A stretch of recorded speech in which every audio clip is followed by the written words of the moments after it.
দেশের 48% মানুষ এখনো সিদ্ধান্ত নেয় নাই আগামী নির্বাচনে তারা কাকে ভোট দেবে। মাত্র 12% মানুষ বিএনপিকে ভোট দিতে চায়, 10% মানুষ জামাতকে ভোট দিতে চায়, তাহলে 22%। আর বাকি ভোটাররা, বিশেষ করে 48% মানুষ সিদ্ধান্ত নেয় নাই কাকে ভোট দেবে, 14% মানুষ বলতে চায় না কাকে ভোট দেবে। তার মানে এটা পরিষ্কার, তারা বিএনপি জামাত কাউকে ভোট দিতে চায় না। 48% মানুষের সিদ্ধান্তটা আমরা জানি না। তাই আপনাদেরকে বলছি, আপনাদের সামনে অবর্ণনীয় সুযোগ আছে, অপার সম্ভাবনা আছে।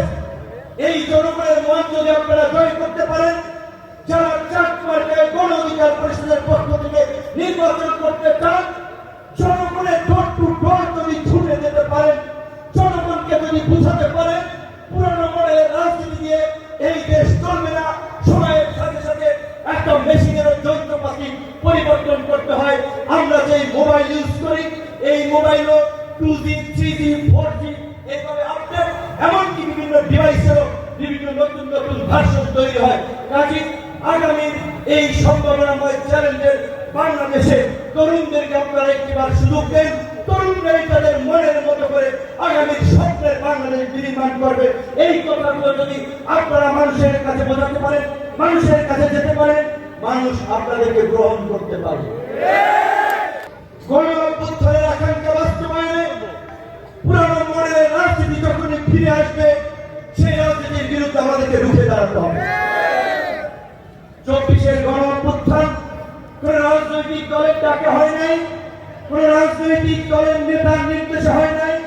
এদেশের জনগণ, ছাত্র, যুবক, তরুণেরা সময়ের প্রয়োজনে রাজপথে নেমে এসেছিল, যার সূচনা হয়েছে 2018 সালের ঐতিহাসিক কোটা সংস্কার আন্দোলন, 2018 সালের ঐতিহাসিক কিশোরদের আন্দোলন, নিরাপদ সড়ক আন্দোলন।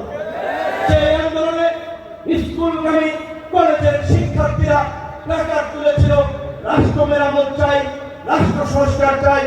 রাষ্ট্র সংস্কার চলছে, এমনকি ওই 16 বছরের দৈত্য দানবীয় ফ্যাসিবাদকে চ্যালেঞ্জ করেছিল।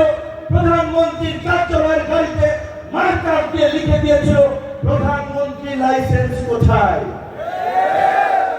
এই কিশোরেরাই প্রধানমন্ত্রীর লাইসেন্স দেখতে চেয়েছে। সেদিনই তারা ওই ফ্যাসিবাদের বিরুদ্ধে রুখে দাঁড়িয়েছিল, জনতাকে রুখে দাঁড়ানোর আহ্বান জানিয়েছিল, যার ফল এই 24-এর গণ অভ্যুত্থান।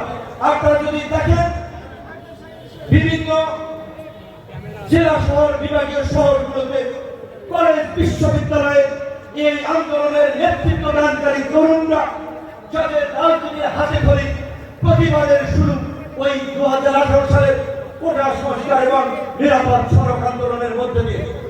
আজকে একটি ভালো প্রতিষ্ঠানের জরিপ প্রকাশিত হয়েছে।